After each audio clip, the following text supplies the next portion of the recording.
Welcome to Gene and Mike do the New York Times crossword. Hi, I'm Jean. And I'm Mike. And today we are doing the crossword for Sunday, June 2nd, 2024. Did you do the crossword? I did. And was it a grand Sunday? It was a fun Sunday. Good. I thought the theme was fun. Mm-hmm. But you had to know a lot about pop culture, so I wondered how you reacted to it. I actually didn't need to know very much. Oh, well, that's good. I was able to get it mainly through the crosses, and in fact, I did this in a blissfully short period of time compared to the usual slogs that Sunday turn into. Uh-huh. I had a mistake somewhere, but I was able to correct it almost immediately. So Me too. I had a typo, and I think I put it in right, but sometimes, they slip up. And... Yeah. Neutrinos. I think neutrinos are to blame. The theme was sort of straightforward, I guess. Yep, it was. It was. The name of the puzzle was typecasting. And all of the themed clues, I thought they were fun because they were kind of like little word puzzles. Right. And they involved typically two. I guess there were some there were two in each case. Two names that were familiar because they were either, in pop culture, or they were authors, or they were political people, or something that you would find the name familiar if you knew about, things going on in culture. But they were written in different ways to create an answer that was a common phrase using the first name of the two people in the clue. And so I think the easiest way to illustrate that is just to take a look at a couple of them.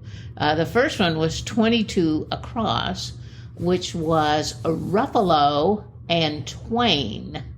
And the Ruffalo and Twain were in quotes. And of course, the answer was quotation marks, because both of those individuals' first name is Mark. Mark Ruffalo, the actor, and Mark Twain, the author. Right. So the next one was 33 across, Harlow and Smar, question mark. And of course, Harlow was spelled Harlo, and Smar was spelled Smar. And the answer to that was cut off jeans, because they cut the W off of Harlow, Jean Harlow, the famous actress, and the other famous actress, Jean Smart. They just had Smar. So cut off jeans. And then we had kind of an unusual one, 46 across, was Lord and Kemp. But the OR in Lord and the EM in Kemp were superscripted, so that looked like they were a little higher and a little smaller than the other letters in those names. And the answer to that was a jumping jacks. Jack Lord, the actor, and Jack Kemp, the politician. So anyway, that was the theme. Mm-hmm. And I thought that was just kind of fun, kind of cute. Yes. Mm-hmm. I liked the ones that followed were also quite good. For example, 66 across, Cena and Lennon. Those were long johns. Right. Uh-huh. I thought that was pretty funny. Mm-hmm. And they had. Oh, I'm sorry. No, that I was going to say 85 across was Wilder Roddenberry, where the R of Wilder also was the R of Roddenberry. And the answer to that was spliced jeans. Yes. For Gene Wilder and Gene Roddenberry. Yeah. Mm-hmm. And even the one, 63 across, O'Neill surrounded by asterisks, and Rogers surrounded by asterisks, and the answer was Starbucks. Yeah. I guess Buck O'Neill and Buck Rogers. That's right. Mm-hmm.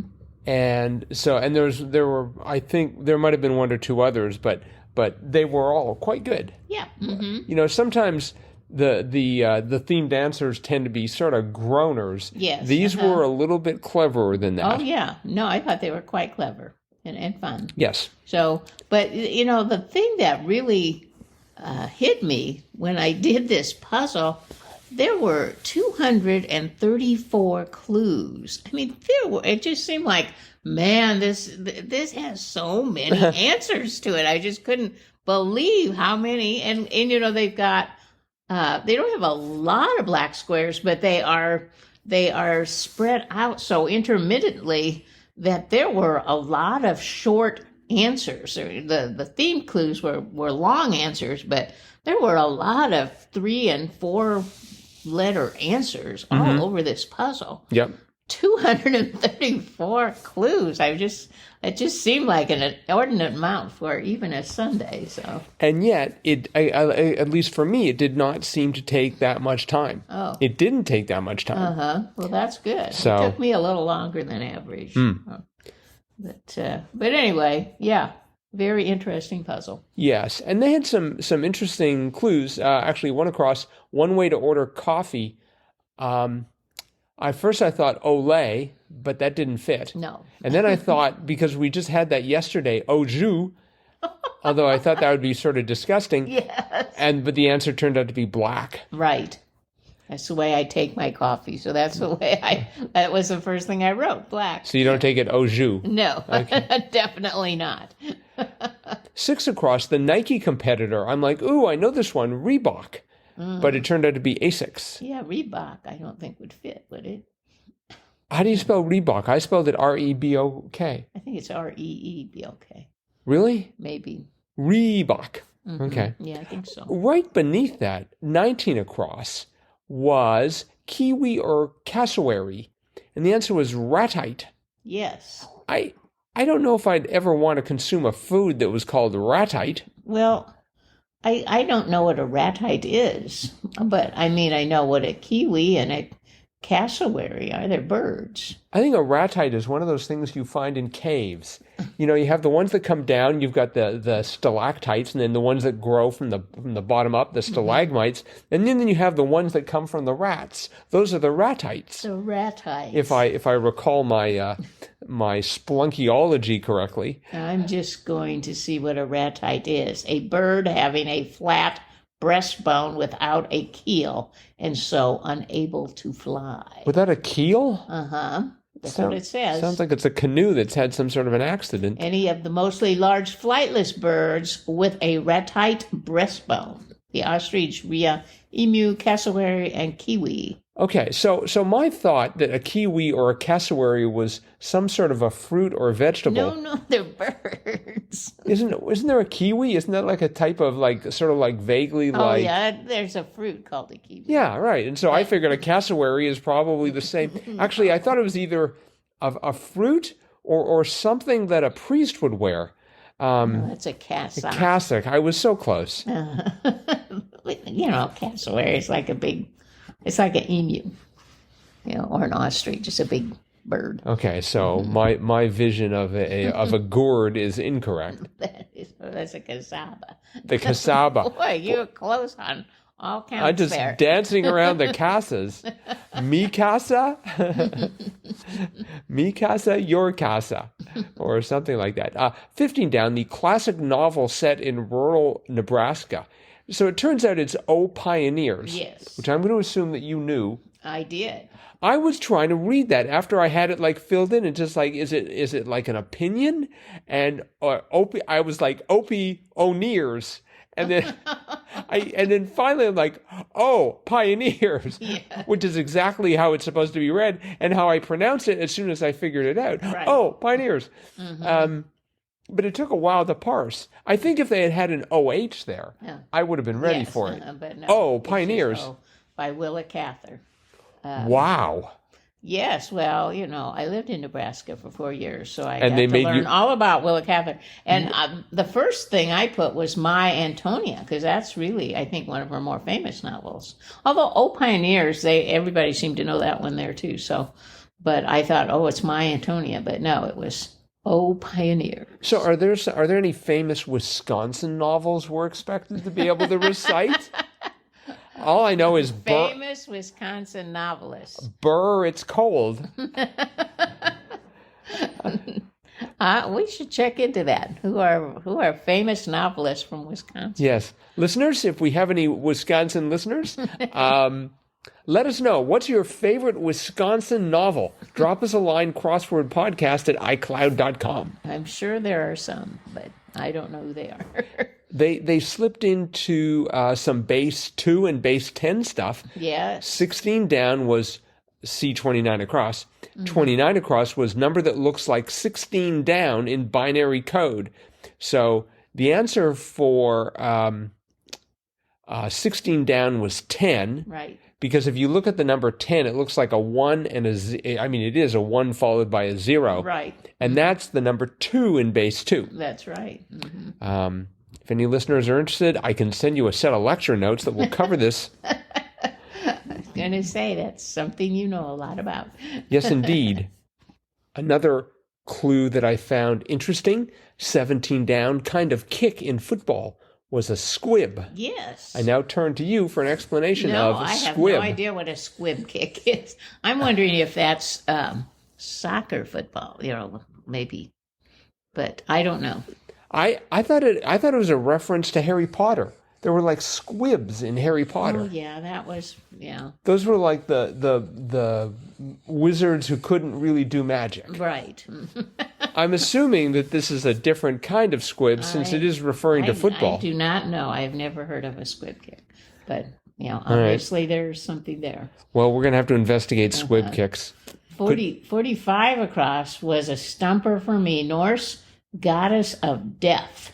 And I thought, I know this one. It was, she was played by Kate Blanchett, and she was Thor and Loki's sister. Right. But I couldn't remember her name. It was Hel, H-E-L. Actually, in the movie, it was Hela, H-E-L-A. Oh, really? Yes. And so I was a little bit surprised that, I figured out, well, it must be Hel, but it's just like, what happened to the A? Yeah. And interesting. Based on my reading, when they first came up with the name, so the Greek, I'm sorry, not the Greek, the Norse name was Hel, H-E-L. Mm-hmm. But for one of any number of reasons, the most likely seems to be that they were just afraid of offending people. Oh, probably. They wanted to sound a little bit, less demonic. Because that would have come out when?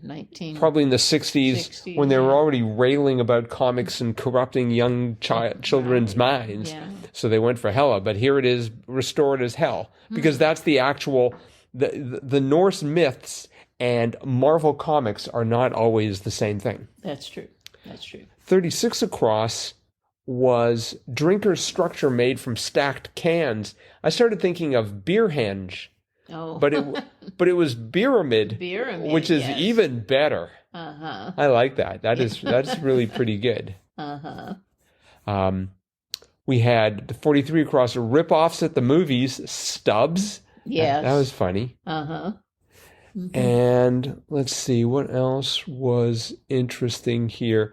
I just like the fact that we had 56 across was words of decree. It is so. And then we had 77 across, reply to a doubter, yes, I did. Yes, I like that too. I sort of like that parallel. It is so, yes, I did. Mm-hmm. Yes, definitely. I'm sure that was a coincidence, maybe a coincidence. Luke K. Schreiber is probably a pretty clever crossword constructor, as we can tell from this. 74 across... Let's see, definitely pop culture here. Sole survivor in Reservoir Dogs, Mr. Pink. Right. Have you ever seen Mr. Pink? I haven't, but I have read the synopsis of that movie. I've never seen it. And I remembered that a lot of the characters were named after colors. Oh, I see. So I thought, it's got to be some color. But sounds like a pretty depressing movie if everyone dies. Yeah. I'm thinking maybe it was not anything I really thought, I got to see this.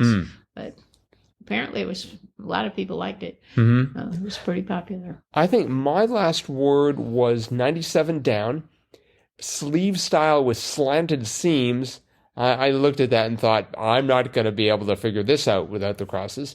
It turned out to be raglan. Yes. And that meant that 109 across moo, goo, blank, pan was moo, goo, guy, pan. Guy pan. And I thought I remembered it was ending in AI, but I didn't know what the letter was, so I actually had to go through the letters to get raglan. Oh, yeah, raglan sleeves. That's like the sleeves you see in a sweater, where they kind of come down from an angle from like your neck down to your armpit. So, I'll take your word for it. Yep. Many sweaters have raglan sleeves. I'll go check out a Kohl's catalog after we are finished here. You can just look in your closet. I bet you have one. Right. Speaking of finished here, we are finished here. And in fact, we are finished here for a couple of weeks. That's right. We are going on sabbatical, a little bit of a vacation. Mm-hmm. And so we hope to learn new words.